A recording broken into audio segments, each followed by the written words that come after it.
Badass of the Week is an iHeartRadio podcast produced by High Five Content. Another volley of musket fire ripples from the tree line, followed by the passionate war cries of the troops who now charge forward, bayonets and machetes raised high for combat. Their opponent, a company of French line infantry hardened by years of battle in Europe, appears shaken as they desperately try to maneuver and defend against this unexpected assault.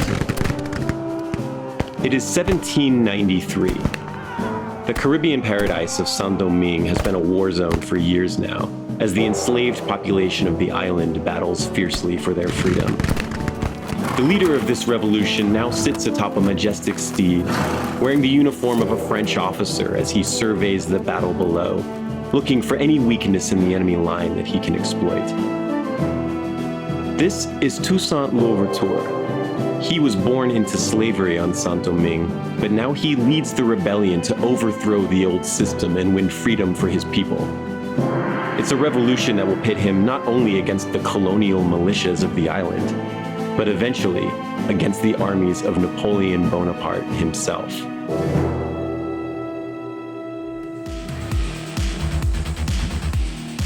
Hello and welcome back to Badass of the Week. My name is Ben Thompson, and I am here, as always, with my co-host, Dr. Pat Larish. Pat, how are you doing today? I'm doing okay. Yeah. Good. Yeah, I am. I have a bit of a weird drink with me today. Usually, I have like a beer or a glass of wine or something to kind of, get in the badass mode. But I'm supposed to play so I'm recording this from Brazil. I'm with my wife's family down here, and it's January, but in January in Brazil, it's the summer. And so I am You're playing in the Southern Hemisphere. Yes, Yeah. Yeah. So I am playing in a beach volleyball tournament tomorrow morning at like 8 a.m. And so tonight, because I have to record late at night in Brazil, because the time change thing, I have to drink my electrolyte water for my while we're recording tonight, rather than some sort of alcohol or some kind of more fun beverage. I considered spiking it. I considered spiking the electrolyte water with a little gin or something, but it's just, I don't think that's really in the spirit of it. I think I'll regret it tomorrow morning at 8:30 when I'm trying to run and jump. Sometimes it is badass to plan ahead. Yes. It will not be badass if I throw up on the volleyball court, which I have done before. I went to a Halloween party and then I had to go to a beach volleyball tournament the day after, and I lost 20. I lost the first round 21-2, and I threw up. No. Yeah. Oh, it was bad. That sounds legendary. It was not badass. It was legendary, but not in the sort of way that we would retell that story on this as an article on this podcast. No, unless, I don't know, Klondike Joe were whining and dining the guys at the checkpoint, and then they were the ones throwing up and out of commission. So right, but then badass things. Yeah, but yeah, he's not the one doing that. No. Yeah. If he threw up on the court and won 21-2, then I would write about him. But if he lost threw up, that's just like the worst. So it's summer where you are. Wow. So I'm up here in New England, and we're having a New England winter, which honestly can mean anything. And today it means that even though they weren't calling for snow, we've had like 3 or 4 hours of snow flurries. Okay, it's kind of debatable whether I have to go out and shovel, but and it's cold. It's cold. It's cold, Ben. I mean, you've been in Boston. I had to turn the AC off to record because I didn't want to have the AC sound running in the background of my recording, and so I had to turn the AC off, and I'm dying. I'm melting. I'm gonna have to take a shower after we record this. It's so I wish hot I down here. could pipe some of our cold just enough down there. Maybe you could pipe some of the hot up here. Yeah. We should have just a global temperature piping system.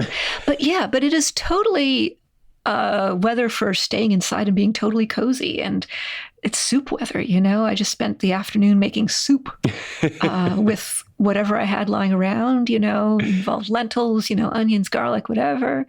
And it's January and we're having soup. Do you know what the most important soup in January is? I don't, Pat. What is the most important soup of January? Well, or at least in my opinion, it's soup joumou, which is a soup from Haiti, also known as soupe de l'indépendance. And you know French, Ben. What does soupe de l'indépendance mean?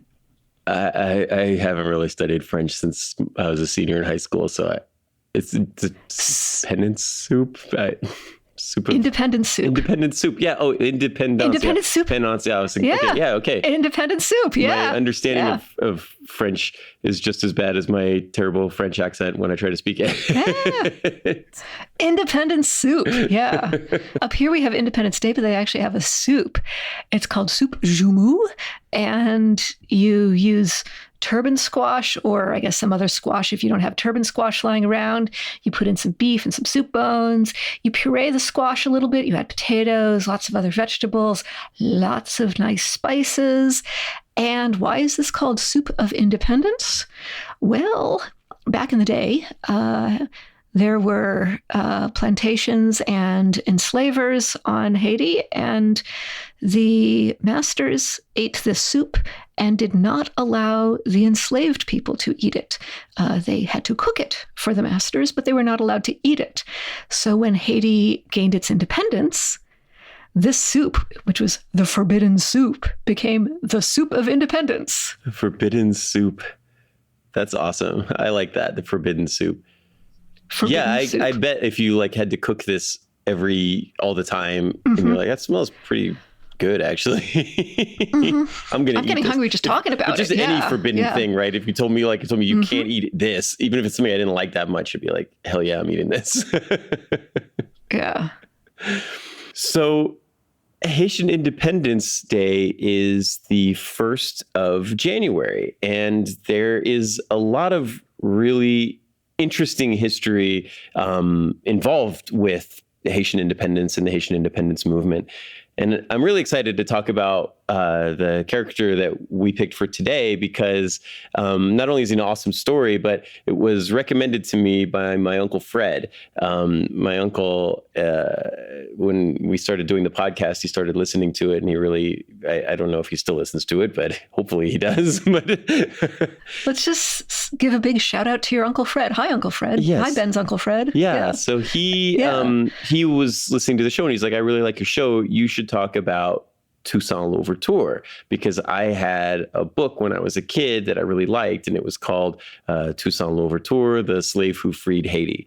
And then he packed that up into an envelope and mailed it to me with some old stuff from him and my dad when they were kids. And this was not that long after my father had passed away. And so it was really cool to get all this stuff in the mail and all these books, and see there was some stuff in there for my son. And it was really cool. And so I wanted to read the book, and that got me excited. I'd written about Toussaint L'Ouverture on the website years ago, but kind of to rediscover and re-explore the story, it was really fun. And I'm really looking forward to talking about it today.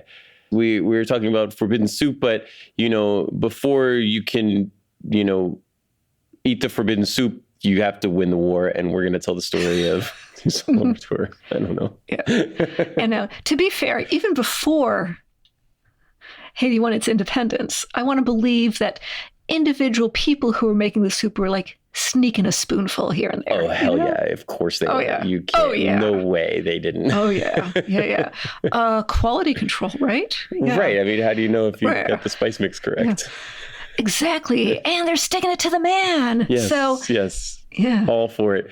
Take a big spoonful, steal that spoonful, and then spit directly into the soup before you serve it. So we are going to take a really quick break here, and then we are going to come back and talk about Toussaint L'Ouverture, the Haitian Revolution, the origins of forbidden soup, and one of the more intense wars in the history of the Western Hemisphere, and one of the biggest badasses. We'll be right back.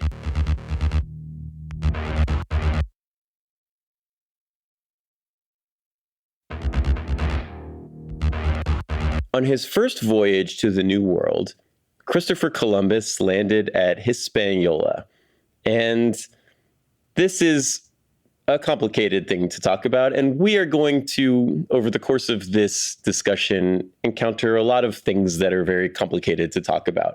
We will endeavor to do our best to do justice to these difficult topics we're going to talk about. But let's just say that, like, we don't call it Columbus Day anymore because he landed on Hispaniola in 1492. And one of the first things he did was enslave large portions of the indigenous population and put them in forced labor camps until they all died. And that's a thing that happened in real life. A large portion of the indigenous population of the island died from exhaustion, dehydration, disease. But Europeans kept coming, they kept building plantations, and they began importing new people to work for them for free, generally from Western Africa. Work for free, meaning enslaving them. Yes, exactly. Yeah. And people started, this is an institution that began in Hispaniola in 1492, and it's an institution that was continuing to happen well into the 1790s, many hundred years later, after Christopher Columbus landed and did his thing. This is a system that persisted for hundreds of years on the island. Yeah. And it's a system that our hero is born into, the hero of our story. Yeah. Our hero, François-Dominique Toussaint L'Ouverture, although he didn't have all parts of his name at all parts of his life. The Louverture came later. Yeah. Yeah. But let's give him the full name. François-Dominique Toussaint L'Ouverture. It sounds pretty badass. Yeah. So he was enslaved, and eventually he was freed, and he turned around and bought members of his wife's family, which sounds weird. But when you think about it, it's a way to make the best of a bad situation. It's a way to improve the conditions of particular individuals, his in-laws. On another level, it's just reinforcing the system. So we're not going to get any sort of, actual liberation if we just do that. Yeah. And so, for Toussaint, he began as an enslaved person, and he eventually was able to earn his freedom. So he's enslaved for 30 years. The first 30 years of his life, he is enslaved, but he is able to break out of that system, and he starts working as a lawyer. He makes some money. He buys a plantation of his own. And like you said, he gets married. I think there's some question as to whether he gets married once or twice, but he has a life. Yeah. And he does start to purchase, for lack of a better word, members of his wife's family, because it's the only way to liberate them, right? So, but he could do that once he spent the money, he could liberate them and give them their freedom. And that was kind of that's a thing he did, which is cool. But yeah, it's what you said, right? You're in a bad situation. And this is a bad deal. Yeah. And also, Ben, you said he was a lawyer. So that means that he's smart, he's well-read, he's quick-witted. Yes, he's all these things. And we will see that as the story goes on, that he is a man that started with no opportunities and made a lot for himself. And you alluded to it earlier, like L'Ouverture means the opening, like the guy who makes an opening where there isn't one, right? And he's doing this from a very early age. He doesn't get that epithet until later, but this is a guy who makes an opening where there isn't one in a lot of ways. So Toussaint, even though he's able to break free from this system, it's still all around him everywhere, and he's still dealing with it, and he's still dealing with all of the implications of it. Obviously isn't a fan, but he doesn't start the rebellion that ends up overthrowing the government in charge of all of this and abolishing slavery and all of this stuff. civil disobedience, armed rebellion. This has kind of been going on since the 1400s. And we talked about Columbus landing in 1492.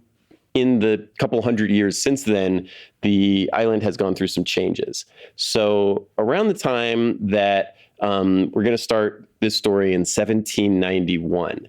And when 1791 rolls around, the island is split into three parts. Basically, more or less along the lines that it's split today. The left side, that is present-day Haiti, it's called Saint-Domingue. It's you'll probably pronounce that better than me, but that's how I would pronounce that. And Saint-Domingue. Yeah, and that is held by the French. We're in like the height of colonialism, 18th century colonialism right now. The French have the western portion of the island. The Spanish still hold the eastern portion of the island, and the British are kind of hanging around. They've got Bermuda, they've got the Bahamas, they've got Jamaica. They're kind of around. Every once in a while, they grab a city or two around here or there. They're in the vicinity. They're in the hunt somewhere. And so in 1791, the situation just, gets progressively more institutionalized, progressively worse. And in 1791, there is a slave revolution in the countryside of Saint-Domingue on the French side of the island. It's not particularly well organized, and it's not the first slave revolution, but this one starts to pick up some traction because the guys responsible for it, the guys who kind of kicked this off, they get arrested, they get brought into the center of town, and they're broken on a Catherine wheel. So it's a picture a wheel, a picture a dude with his back on it, and they roll you around and it messes you up. And they did this publicly. And this is not like physical therapy where it's actually good for you. This is medieval. This is torture. Inquisition torture, like cruel and unusual punishment. And the two people who were accused, at least, of inciting this revolution, they were executed very publicly and very horrifically. And you know what? The other slaves of the island and the other people who were there to see it, they didn't like it. They didn't take that message as, why don't you guys stop complaining? They took it as like, we need to do something. We've got more to complain about. Yeah. Yeah. You should be worried about us. Okay. So, and this is 1791. And back in France, it's the whole French Revolution thing. Yeah, the French Revolution's happening. So we've got disorder. It's a perfect storm, kind of, where you have civil unrest in the colony of Saint-Domingue, but France itself is guillotining everyone, including the king, and like all kinds of crazy stuff. They've got their own stuff going on back in Europe. Yeah, they're in the reign of terror. They're cutting off heads left and right on the guillotine, and they can't really send a lot of help to the. They can't really send a reinforcing army to Saint-Domingue, and it turns out that there's actually a lot more enslaved people on the island than there are people who own slaves. And the enslaved people, they start picking up pitchforks and cane knives and shovels and farming implements, and they start causing some mayhem and death and destruction. And it's, I don't want to get into like the gory details, but it's brutal. We don't need to. It is. The stories that come out of here are brutal. The Spanish side of the island, they're excited about this. They're like, okay, cool. We can send weapons to this revolution on the French side of the island, help these slaves overthrow their plantation owners, and eventually we can just move in. Destabilize the French presence. Right. Yeah. Destabilize the French. We'll move in. We'll take over everything. It'll be great. They're sending weapons to the rebel groups. But this is kind of a White Army Russia kind of situation where there's not an overarching command structure here. This is like everybody's pissed and armed now. And you have a lot of different rebel groups who are operating in a lot of different places with a lot of different tactics and motives and all of these things. And some of these, quote, groups might just be ad hoc conglomerations of people. Right, exactly. And into this mess walks Toussaint L'Ouverture. He hated slavery as much as anybody, obviously. So when the revolution starts, he's in, right? He grabs a cavalry saber. He joins a local rebel group where he works as a medical doctor. He'd been a lawyer. Wait, he's a lawyer? He's a doctor? This guy's CV. He is extremely well-read. He's also, turns out, he's actually a military genius as well. He has spent his days studying. He's like a super avid reader and would just read anything he could get his hands on. There's some question as to how many languages he could speak, but like the low bar is like 4. He was studying Caesar, Plutarch, Machiavelli, Stoic philosophy. He was reading a lot of French Enlightenment literature, like the stuff that led to the French Revolution. This is after the American Revolution, so he's reading about some of the American Revolution writers. He's got a lot to think about. Yeah, a lot of influences on him. And he's probably reading Epictetus too, right? He was definitely reading Epictetus because he quotes him like extensively in his writings. So we have a lot of the writings of Toussaint L'Ouverture, and they all read like George Washington because George Washington's alive when this is happening, right? Yeah. And this is how people write in that period. Yeah. Yes, and they quote Greek Stoic philosophers, like which we could probably do with what we could probably do with more of today is quoting Greek Stoic philosophers. And Epictetus is particularly interesting because, he's a Greek Stoic philosopher. He valued philosophical inquiry as a means to building moral character. And he held that people acted in accordance with what they thought was good for them, which honestly explains a lot of human nature, probably. So if someone screws up, you shouldn't get mad at them, but rather educate them. Epictetus was Greek in origin. He lived in Rome. And in fact, he was himself enslaved. Really? His enslaver was this guy named Epaphroditus, who was basically like a secretary type person for the Emperor Nero. Oh, Nero keeps coming up. Every time we talk about somebody new, it comes back to Nero. Sure, why not? Yeah. I feel like we could pick other people. I made a reference to Klondike Joe Boyle earlier in the episode. So, I don't know. But okay, sure. Yeah, everything comes back to Nero. And Nero is actually a character in my students' Latin textbooks. So sure, I'm on board with this. Well, Epictetus, who is, 2 degrees away from the Emperor Nero, not that Nero is the main character right now. Epictetus is more interesting and closer to what Toussaint L'Ouverture is actually doing, or at least thinking. Epictetus was eventually freed. He taught philosophy in Rome until a later emperor, the Emperor Domitian, for those keeping track, kicked out the philosophers because sometimes people kick out philosophers. Sometimes philosophers get annoying and you have to banish them. Well, okay. I guess, annoying is a subjective judgment, and maybe Domitian thought that the philosophers were being a little too subversive. Anyway, so Epictetus goes to Greece. He sets up shop there. He philosophizes in Greece, which is a great place to philosophize. He's enslaved, but he's close to the center of power, and he's clearly thinking about things and making a distinction between things that happen to you and your reactions to them. And make of that what you will. Yeah. And Toussaint seems to relate to Epictetus because he talks about him a lot and quotes him. And it is interesting because slavery is not, when we talk about slavery, we generally picture the Atlantic slave trade, but this was a thing that has existed through all of human history, not necessarily it was in its worst form in Saint-Domingue at this time. But it's interesting to think about a Greek Stoic philosopher who was also enduring that. So Toussaint shows up and he wants to be part of this revolution going on in Haiti, and he wants to help any way he can. And he's a doctor when he shows up, and he wants to do some medical stuff. He's working on the front lines of some of these. He's trying to treat people who are wounded. But what he decides he can provide more of is cohesiveness to this revolution, organization, direction. We need organization. Yes, yep, we need cool-looking jackets. We need a leader who can also important. We need a leader who can strike a sweet pose on a horse, and Toussaint L'Ouverture can do that. yeah. If you see portraits of him, yep. Mm-hmm. He wears a cool jacket, and he is riding on a white horse, and he looks awesome.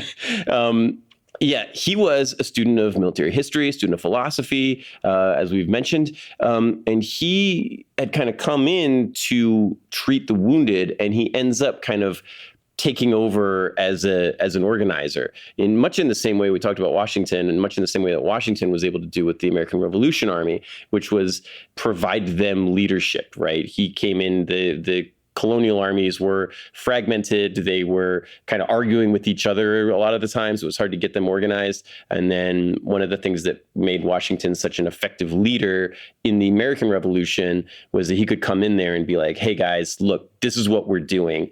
And he had a commanding enough presence that everybody was like, cool, we're doing that. And that is the kind of energy that Toussaint L'Ouverture brings to the Haitian Revolution. Yeah, because he's paying attention to news reports from all over, right? He's reading, including he's the US. clued in with what's going on. Yeah, he's reading ancient history and he's reading current event stuff. He knows what's going on. He knows the European style of combat. He's reading military drill manuals. He's reading stuff that he gets from the French leadership on the island, right?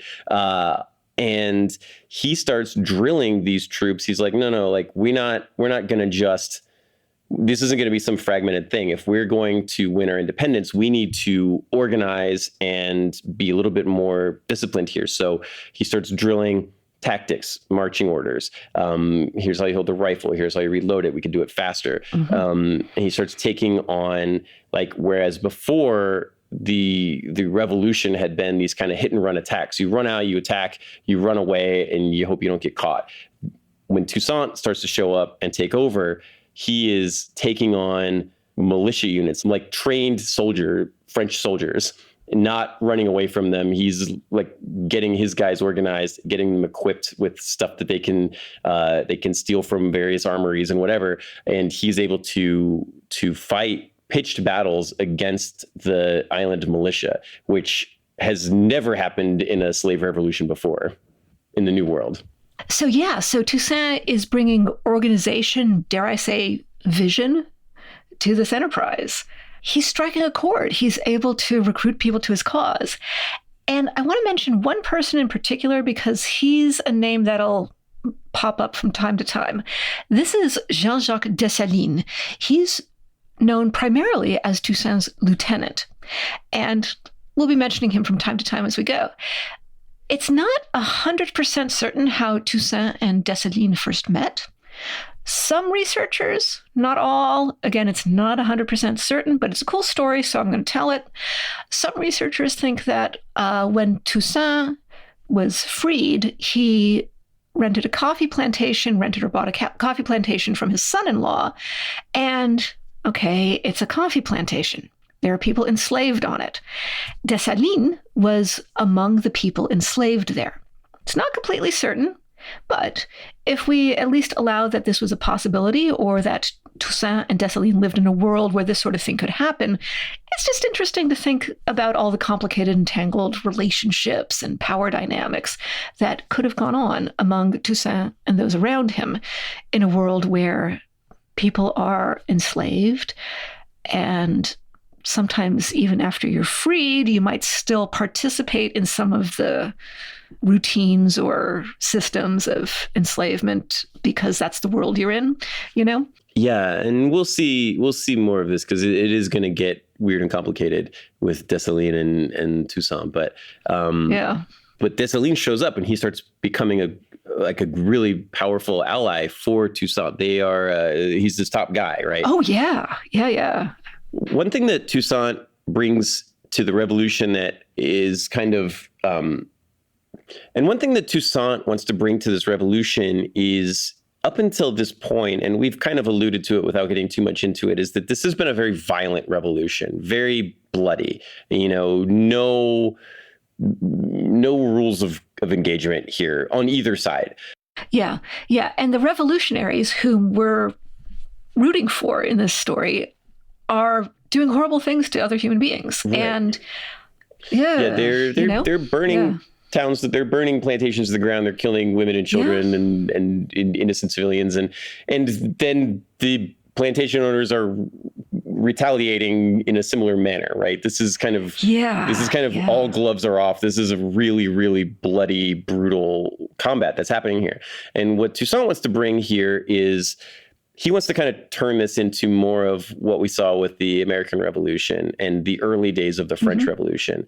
Yes, he wants to overthrow this institution. Yes, he wants revenge. But he makes a point of saying that murdering civilians isn't the way to go about it, right? He decides he's going to style himself as a military commander of a independent nation rather than what has been going on before. Yeah, he gets into bar fights or whatever. Right. He tries to open up formal diplomatic relations with the French and the Spanish, saying, hi, I am Toussaint L'Ouverture. I lead the army of an independent Haiti.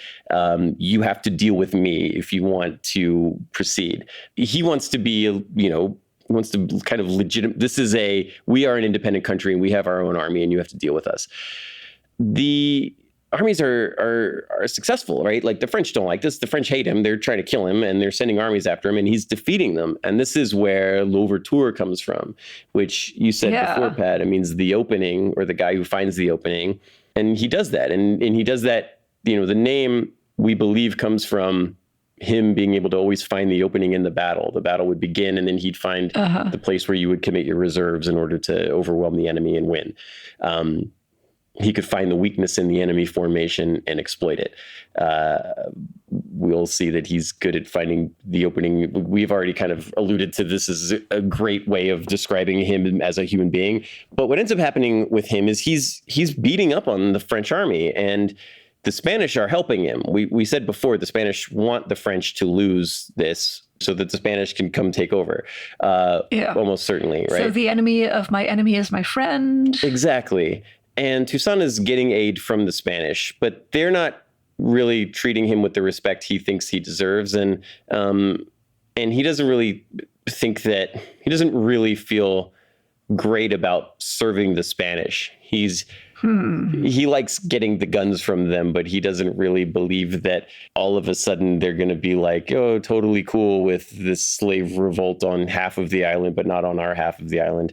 Yeah, like there's not much precedent for them being cool with that. No, not at all. No. So what does he do? How do things shake out? So in 1794, May of 1794, and this is 3 years after the revolution has begun. So the revolution has been kind of... It's been going on. Yeah, Saint-Domingue has been burning for 3 years. And in May of 1794, the French revolutionary government, they do something interesting. They officially abolish slavery in the colonies. Wait, what? Yeah, so... They abolish slavery. They say, no, we're not doing slavery. Yeah, it's over now.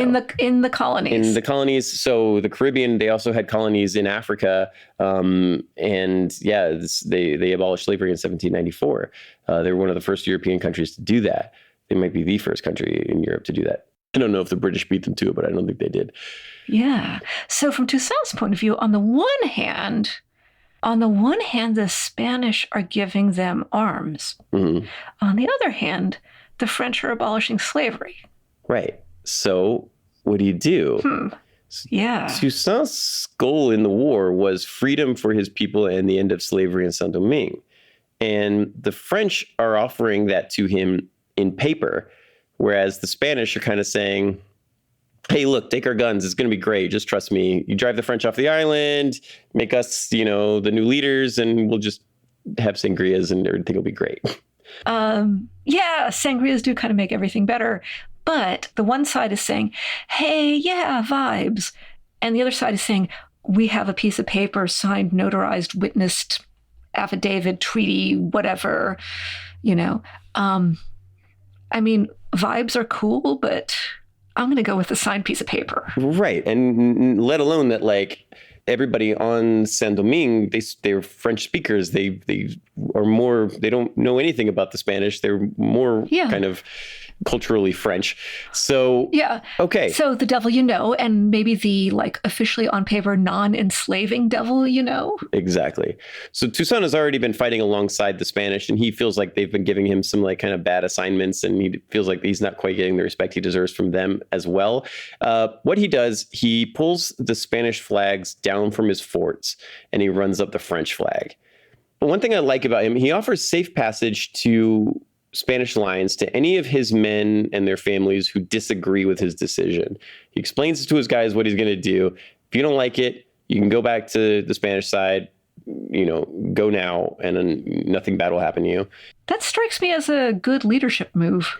This is a strength of Toussaint L'Ouverture is his leadership skills.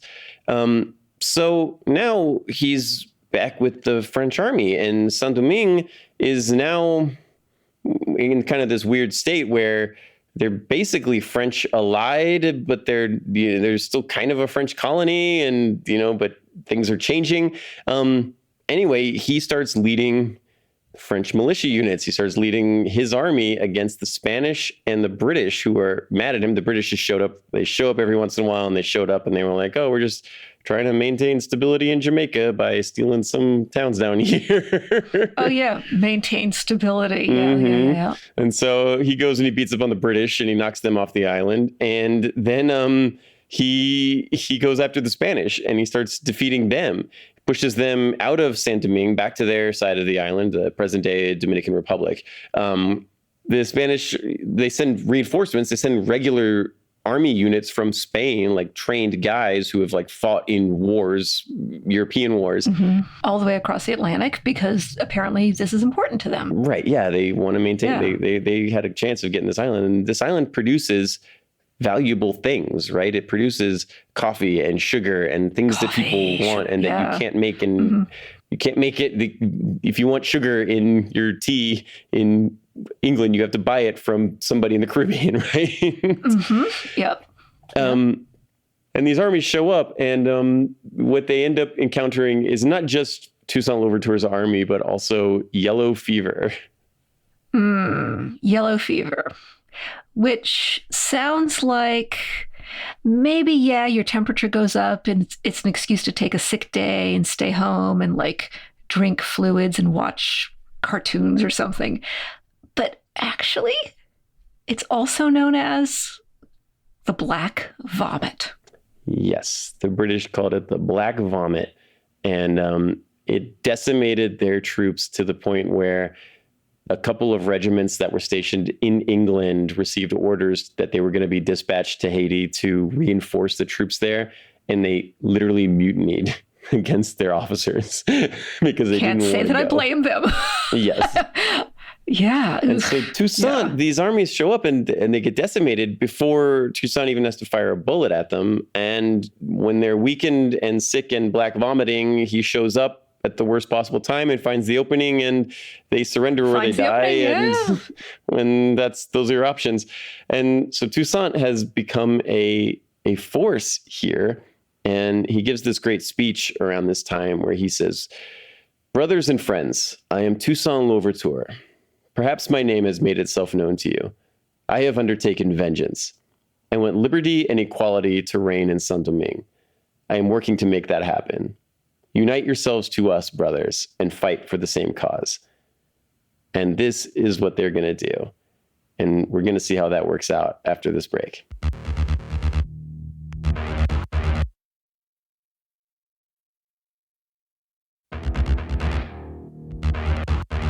Okay, so the Spanish and the British have been expelled from Saint-Domingue. The Spanish are back on their side. The British are off the island entirely.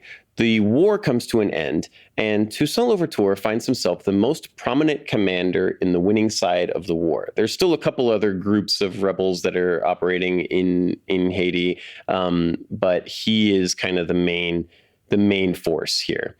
He's got the biggest army. He's the most prominent commander.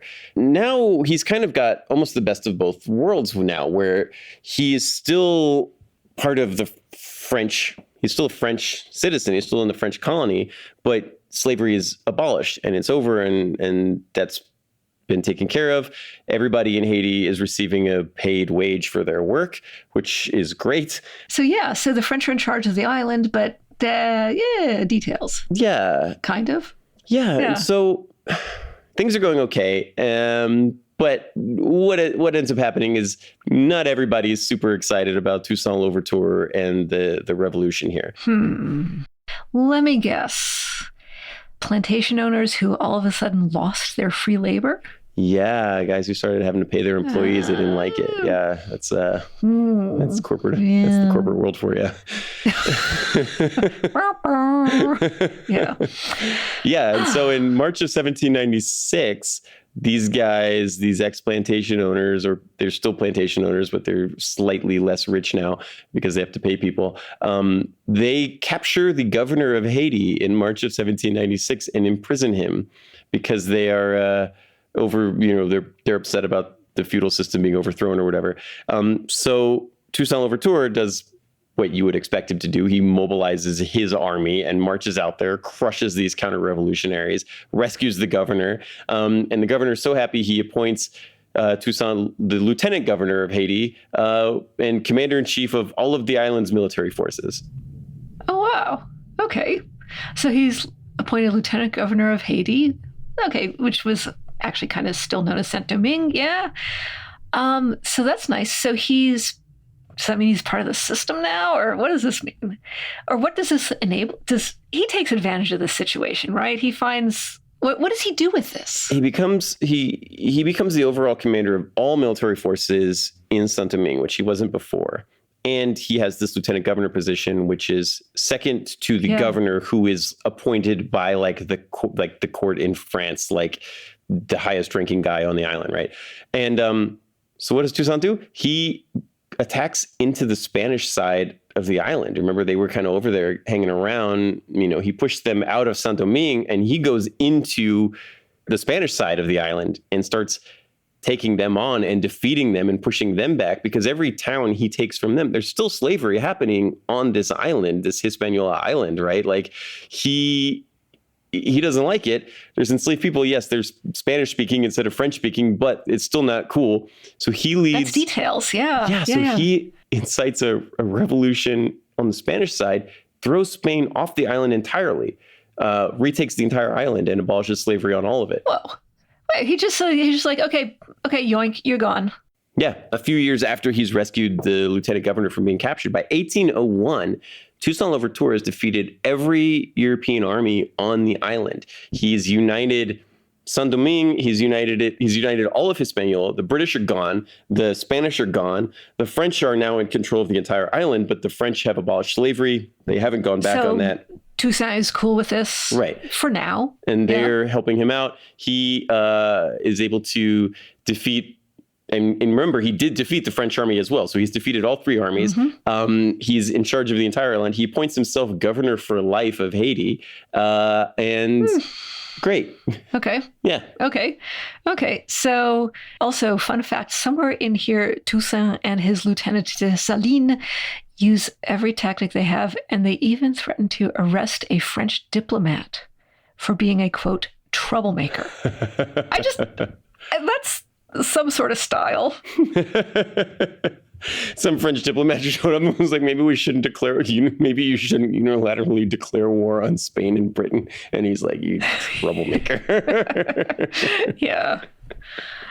So what happens?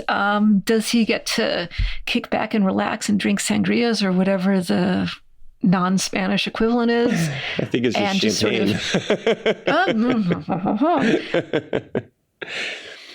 Well, we're ticking over from 1801 into 1802, and you remember the story of Joseph Boulogne, and I think... I think we kind of know... the composer, violinist, badass sword fighter of the 18th century, whom we talked about in a previous episode, who just happened to lead an army under, Napoleon?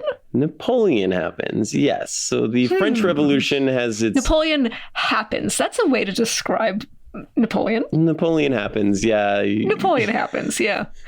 Yeah, so the French they have this revolution that they model after the American Revolution. It's successful, then it gets a little out of hand, and then they bring in Napoleon Bonaparte or he brings himself in to take control here. And France's first consul, he's not the kind of guy that likes to share the spotlight when it comes to being a military genius. And he's got a little bit of a concern when Toussaint says he's going to be governor for life of Haiti. Napoleon, he's an emperor, he's an empire builder. He doesn't like the idea of Toussaint having notions of an independent Haiti. So in 1802, he sends his brother-in-law to the island. Josephine's brother goes to the island with 20,000 French regular line infantry troops. 20,000 combat vets, yes, who have been fighting for decades, including, according to some sources, and we talked about this on the Chevalier de Saint-Georges episode, possibly Joseph Boulon's regiment, which Thomas Alexander Dumas was part of. Oh, yeah. It's possible that they were there. We can't confirm or deny their presence as like Napoleon's troops to put down this revolution, or at least try to contain it. Although that's not what they're there for. If you ask Napoleon when he writes the letter to Toussaint explaining, he said, "Oh no, we're here to reinforce your troops." Reinforce your troops. Okay. Yeah, we're sending 20,000 troops to this island that is completely under our control in order to just reinforce it, just be safe, Okay. Toussaint is a military genius. He's a student of war. He's a student of philosophy. This is not his first rodeo. Yeah. He sees what's going on. Yeah. He starts putting together a plan. How are we going to deal with this? We don't have 20,000 guys in our army, and they're not like they're all combat vets at this point, but they're not like Napoleon's guys are. What are we going to do? So he says, okay, here's the plan. We're just going to trust in the black vomit. Oh, no. Okay. That's a sentence I would not expect to hear in most contexts. Yes. We are going to trust in black, as in we're just going to let them come here and pick up weird bugs that they don't have an immunity to. Yep. Yeah. Okay. We have yellow fever, and you vomit and poop black until you die, and that's how that disease works. And his plan was to burn the coastal cities. So evacuate the coastal cities, but then burn them. Like actually burn them. Burn them to the that's ground, hardcore. like torch them, and retreat into the mountains on the center of the island. Guerrilla warfare, right? Like burn all the big cities on the outside so that when they land, they have no resources. They can't live off the land. They're stuck with whatever they brought with them. So whatever they came across with on that boat, that's what they got. There's no stockpiles of anything anywhere they can get to. Bring all your guys into the interior of the island and just wait for them to start getting sick and dying and starving or leaving, right? Like they'll land, they'll have no food, they'll have no clean water. They're going to start getting sick. They're going to start getting tired. 20,000 guys is a lot of people to feed, especially with just... It's horrific. And I understand where he's coming from. What are you going to do? That's what you got. That's how you fight this war if you're him, because you're not going to meet them on the beaches and try to drive them off to the sea. You can't fight. You don't have a navy. What are you going to do, right? So true. Yeah. So that's the plan, is we're going to wait for them. And then once they're weak, and I'll know when the opening is, I'll lead the attack, and we'll fight them a pitched battle on the ground and defeat them. And I'll let you know when. So that's his plan. And he draws this up with his lieutenants. He's like, this is what we're going to do. If just in case they're lying about the reinforcing Haiti thing. Yeah, just in case. Mm-hmm. So this plan, which is horrific and brilliant at the same time. It's not what he wants, right? It is horrific, and it's not what he wants. Toussaint doesn't want to burn his cities to the ground. He doesn't want to evacuate his people. A lot of Haitian citizens are going to die. A lot of Haitian civilians are going to die in this plan, right? Like, this isn't a good plan. It's just the only one he's got. So he doesn't want to burn his profitable cities to the ground, his population centers. He doesn't want to fight a protracted guerrilla war against a guy that he's technically allied with, right? Or at least, Is he looking for an excuse to not do this? He definitely doesn't want to do this. He's the governor for life. He's got a nice mansion. He doesn't give up any of that stuff, right? So he's got a responsibility to his people. He has a responsibility to his people. Yeah. So he wants to talk. When these guys show up, he says, "Hey, let's meet up and talk." And they want to meet him did too. They? Yeah, of course they come to him, and he's like, "Yeah, well, let's talk." He's been doing diplomatic negotiations with the Spanish and the French and the British, right? They generally end in war, but let's try to talk this out first. Can we come to a deal here that will make us all happy without having any dead people? And so he shows up to the meeting, and he is arrested. Wait, arrested? Yes, the French arrest him. The French arrest him. Okay, so he goes to meet the French commander of the reinforcement party, and he is arrested at gunpoint and thrown into a French warship and dragged away in chains to a dungeon in Paris, where he dies a year later, possibly of dehydration and exhaustion. Oh, yuck. Yeah. And it is possible that the person who betrayed him was Dessalines. Remember him? Yes. His lieutenant. Double-crossed him. Ooh. It's possible. We don't know. It's possible. We don't know for sure. His name comes up sometimes as being implicated in the we know that the French group contacted Dessalines and asked him to arrest Louverture, and Dessalines said no. But it still happened, and Dessalines is now the commander of the French forces, and he had at one point possibly been enslaved by Toussaint and was not given his freedom. And who knows? There's a lot of complicated. There's a whole melodrama here. You could Hollywood could make a movie of this that was, quote, based on a true story, and it would be very interesting and compelling and interesting. We don't. Yeah, you cannot prove 100% of it. We cannot prove any of it. So we are only going on various suspicions of other historians, and we're gonna mention them because they're interesting, and that is all we can do.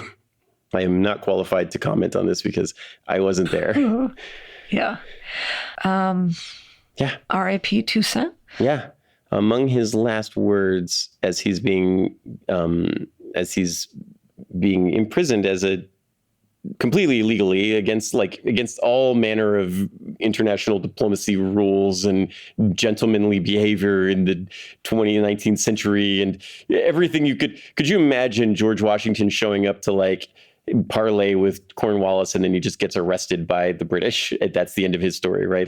This is the deal, right? That's what happens here to Toussaint, and it's messed up. It's messed up, and it's not cool. Yeah.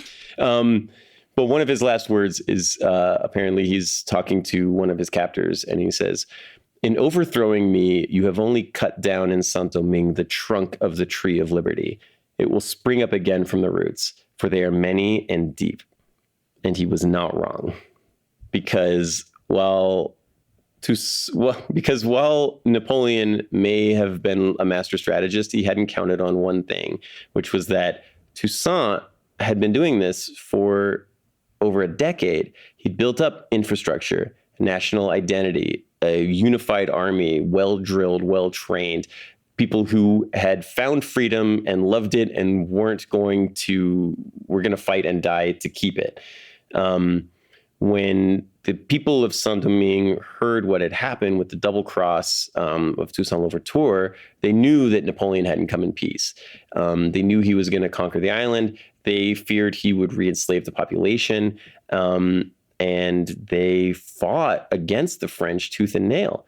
And they took that mission. And they had structures in place. They had the organization in place to do that. Yes. And they had the battle plan. They took that plan B that Toussaint came up with, and they did it. They burned the coastal cities. They retreated to the interior. They waited for the French to start dying of black vomit, and they attacked. And in 1804, Jean-Jacques Dessalines defeats the French on the battlefield once and for all, final heroic victory against France. And on January 1st, he declares Haiti an independent country, and people start eating freedom soup. Freedom soup. Ooh. And he becomes the Emperor of Haiti. And in fact, Haiti's national anthem is named after Jean-Jacques Dessalines. It's called La Dessalinienne. Yeah, I did not know that. Yeah. Dessalines is a little bit more complicated character. He's a little bit less. Yeah. He's kind of a little bit of a tricky character. He's a little less pragmatic than Toussaint L'Ouverture. He doesn't have a problem killing anybody who disagreed with him. But yes, Dessalines becomes the first emperor of Haiti. And the story of Haiti and the Haitian Revolution becomes the first time in the New World that a slave revolution led to a successful and permanent overthrow of a Western colonial government. And that is, you know, I don't want to underplay Dessalines' part in the later years of this war, but it was possible because of what Toussaint did. Yes. And this is a legacy of Toussaint L'Ouverture, who didn't get to live to see the free and independent Haiti, but was the architect of it. And, you know, a guy who was born enslaved with very little hope or opportunity becomes the national hero of his people and the liberator of his country, which is just amazing. And dare I say it, it's badass. It's totally badass. And I would like to think that, you know, even though he's in a prison in France, all of that philosophy and thinking that he's done in his last days, even though he's in a totally sucky situation, he's able to have perspective on what's happening. He was a smart guy, and I'm sure he would have. He was a totally smart guy. Yeah. Yeah. So that's Toussaint L'Ouverture. Yeah. Badass. Yeah. Yeah. And that's all the time we have for today. So we hope you guys liked it, and we hope you will tell people to subscribe and listen to our podcast, because we would really love it if you do that. All right. Thanks so much, and we will see you on the next one. Stay badass. Badass of the Week is an iHeartRadio podcast produced by High Five Content. Executive producers are Andrew Jacobs, me, Pat Larish, and my co-host, Ben Thompson. Writing is by me and Ben. Story editing is by Ian Jacobs, Brandon Phibbs. Mixing and music and sound design is by Jude Brewer. Special thanks to Noel Brown at iHeart.